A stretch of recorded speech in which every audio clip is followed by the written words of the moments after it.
Hello everyone, this is CJNovo992 and today we are back with another brand new video. Today's video we are finally back in action after what, a week since me and they got to sit here and talk about Rangers things. It's been far too long, nation. I've missed you and I've missed you shouting at me and telling me I'm wrong, but something I think we can all agree on what we did miss is Rangers things, because it was a Rangers-less weekend and let's be brutally honest, that there is absolutely stinking and a waste of a weekend. But thankfully Thursday is almost here, which means Rangers are back in Europe one more time versus Slavia Prague with the real opportunity and chance to go to the last 8 of a European competition. And if that right there doesn't get the old plums plumping, I don't know what will. Speaking of plumping, by the way, as it has been a week since our last video, just a friendly wee reminder, in case you enjoy the channel, please consider helping the channel out by hitting the subscribe button. It's free, it doesn't cost you a penny, and we are now less than 80 away from 48k, which is absolutely terrifying, so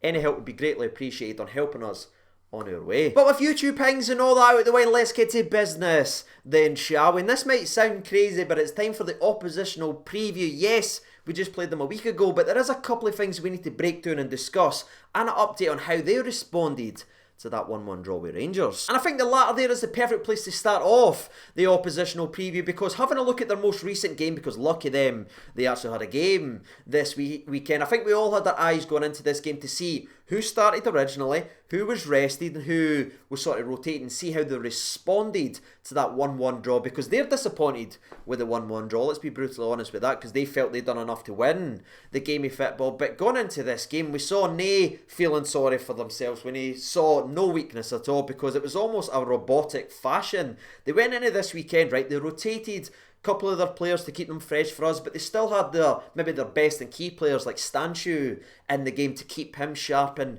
they just went about their business, like I said, in a robotic fashion, killed the game within 40 minutes. Stanciu got another 2 goals, keeping his very impressive form and very impressive season so far right up at here. And if the game wasn't already a training session at 1-0, it certainly was at 2-0, and they just sort of walked and saw the rest of the game out. They weren't busting their pan and they weren't involved in a blockbuster. They've drained them of energy, giving us an advantage coming into this game. No, I think the perfect example of that is in the 82nd minute, they got a penalty kick, and you're thinking, well, Stanciu, big Stanciu's on 2 goals, surely he takes it. But no, he was off the park at that time getting rested and kept for us, and the man who stepped up and scored their 3rd goal, Yusuf, was scoring his 1st goal of the season, and that says everything you need to know about that weekend game. This wasn't a stressful game, it was a bona fide training session. They killed the game off early and they saw the rest of the game out. So for me, the kind of talk out there saying that they'll be at a disadvantage coming into this game versus Rangers because they played at the weekend, all of that talk for me is utterly bollocks. That was easy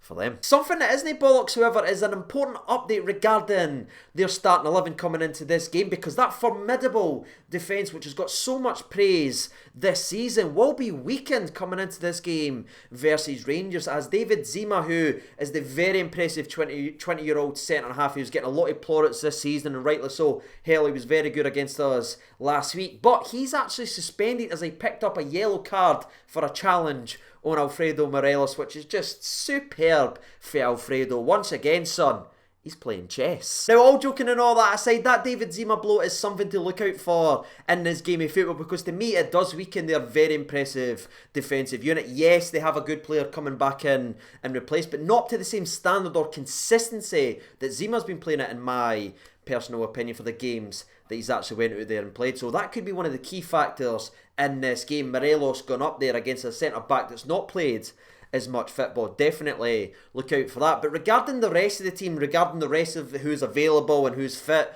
all that malarkey, you're not seeing any complaints really from their side of things. In fact, all you're seeing is beaming conference after beaming conference for everyone who's put in front of a microphone or whoever's having an interview ahead of this game. From their side of things, they are very confident they'll be able to match the performance and result that they had in the previous round versus Leicester, as they went away from home and got a very good result. The only thing I would say about that, ladies and gentlemen, is all that confidence that's beaming for them right now.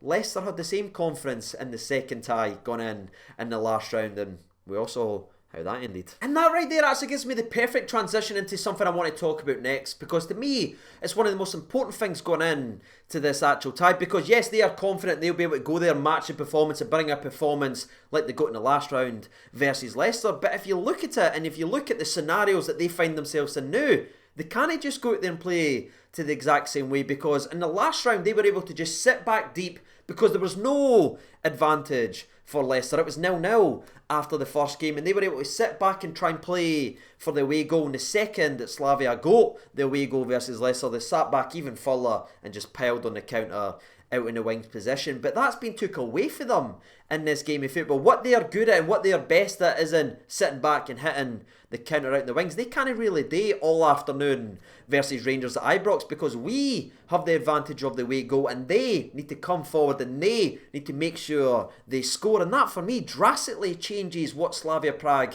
is best at, and it fits perfectly with what we are very good at in European football. And that's why this leg right here, to me, it's going to be so damn interesting. And you know something, with that being said, that's just kind of done and dusty with the old oppositional preview / update, because you didn't need me to sit here and tell you how good this team actually is. I done that last week before a ball was kicked, but by now we've all seen what this team brings to the table. We know what they're good at, we know who their danger man is, and we know now by looking at the team and speaking about it in the preview, there is so many parallels between Slavia Prague and Rangers. It's actually quite scary to look at going in to this tie. Both are undefeated in league football. We wrapped up our league title last week. They are a week or two away from wrapping up theirs early as well. The way we both set up our teams at the European level, being good on the counter, being very dangerous out wide, supplying balls into the box, all that lines up, and you just have to look at last week's result, 1-1. It genuinely couldn't be more even and a more evenly balanced tie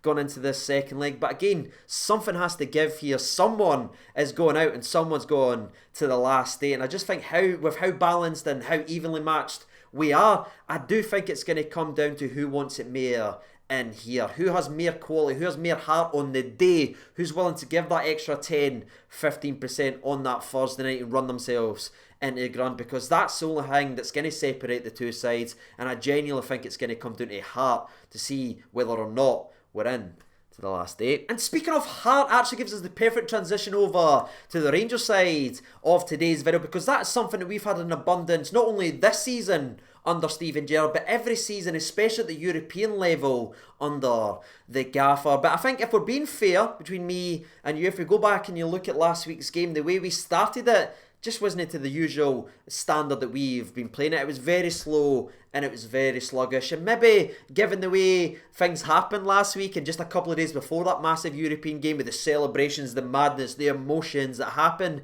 maybe it was always going to be a slow and sluggish start into that game. But if you go back and if you really remember that game, and if you go back and you watch it, the way we grew into the game is something to take a lot of confidence from, because I thought especially in the second half we really adjusted to their wing play and the doubling up in the wings, and we started to shut that down. And I think if you look at young Nathan Patterson, yes, it was a baptism of fire for him last week, and yes, he didn't win every battle, but if you go back and you look in the 83rd minute of that game, that young man was where he needed to be at the exact moment for an incredible challenge / block, whatever you want to call it. And I'm sure he'll be taking confidence not only from that block, but his overall second half performance, and I'm sure Rangers will be as well. That's really where I want to start with the Rangers side of today's video, because I sat here at this point last week and said to you the game's going to be won and lost on the wing areas, and I think after the opening 30 minutes everyone else were like, oh god, CJ was right for once. I can't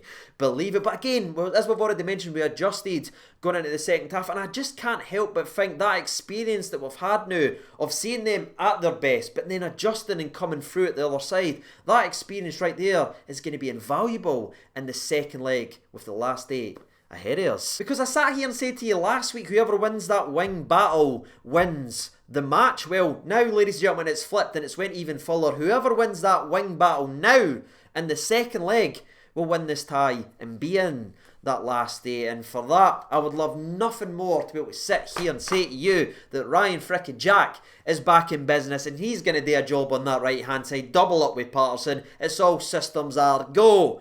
But unfortunately, I can't say that, ladies and gentlemen, as Ryan Jack has been ruled out. And that for me is a massive, massive blow, because I built up in my head all week that he was going to be there to do that job. Because honestly, I can't think of a better suited game than that for Ryan Jack, doing that right hand side to double up with his fullback. But again, he is ruled out, so that leaves the massive job of shutting down that wing position to Kamara or Arfield on one side and Joe Rebo on the other. But listen, I'm not sitting here saying that we need to just worry about being defensive and we need to park the bus to stand a chance in this game. That's not what I'm saying at all, ladies and gentlemen. I'm just paying respect to the opposition and breaking down how I think they will go about and attack this game. But it isn't just a one-way street, because yes, Slavia Prague are there on merit and at the latter stages on merit, but so are we, ladies and gentlemen. And honestly, I've gone blue in the face for arguing that this team is a much better team than many give them credit for. And I just think going into this game, I think they're going to be much sharper and they're just going to be much better on the ball than they were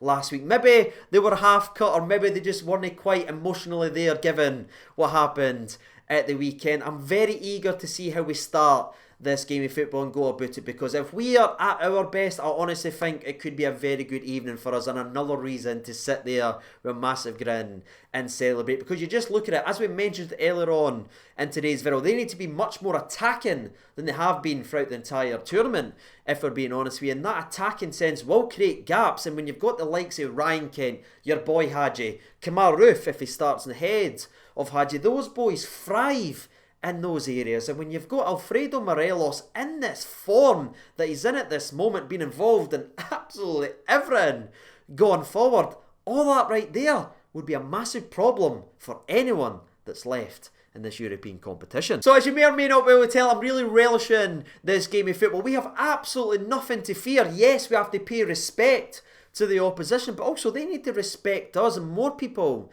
need to respect us, and hopefully we go and show and give everyone another reason to put some respect on this football team, because to me they are a very special bunch. Again, they're just going to get better, but there's a real chance now for the latter stages and the last 8 of a European competition, which is simply incredible to think about. And that's all I've been thinking about all week long. It's been a very long week waiting for the famous, but let's hope the more, ladies and gentlemen, they make that week wait worth it. But before I go ahead and get lost in the hype for this game of football, the further updates I need to give you regarding the Rangers team. Of course, we've talked about Jacko being out, we've talked about Roof being back, Tavernier is unfortunately ruled out as well, and that's it, ladies and gentlemen. Everyone else is good to go and available for selection. There's no suspension worries just yet. If we do make it to the next stage, it's worth keeping an eye on Barisic, Kamaru and Glenn Kamara, who are all 1 yellow card away from being suspended in the next game. But thankfully for us, we don't have a Zima situation. We're missing someone massive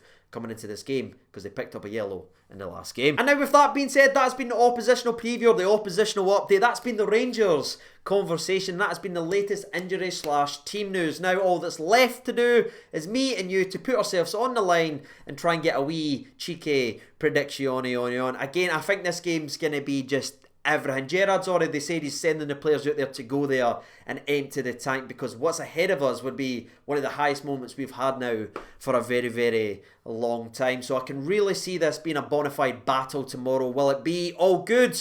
I certainly hope so, but I do think it's going to be a back and forth type of game of football. So I'm actually going to go ahead and predict Rangers 2, Slavia Prague 1. I do think they'll get the away goal to make it nippy, but I just think we'll do enough and we'll have a magical moment from maybe the likes of Hadji or Ryan Kent in this game that will seal us and send us on our way to hopefully more European things right here on this channel. But that's it, ladies and gentlemen, boys and girls. If you have got involved and shared your opinions down there in the comment section below, I will be speaking to you shortly, as I've just punched my mic. That's awkward, but we'll keep the ball rolling. Actually, I do need to make a cut here despite sacrificing my finger on the old mic there, but I forgot to mention who I think is going to score the goals very briefly. Again, Morelos I think is knock on to get a goal in this game, and I do think it is going to be either Ryan Kent or Hadji. If you're twisting my arm and giving me a wee burn, I'm going to go ahead and pick Mr. Kent, as he's usually got sun in the locker for the latter stages in Europe. But that's officially it now, ladies and gentlemen. If you got involved, I will be speaking to you shortly. I have been Siege Over 92. Thank you so much for watching. Take care of yourselves. I'll see you some more after the game, and bye-bye.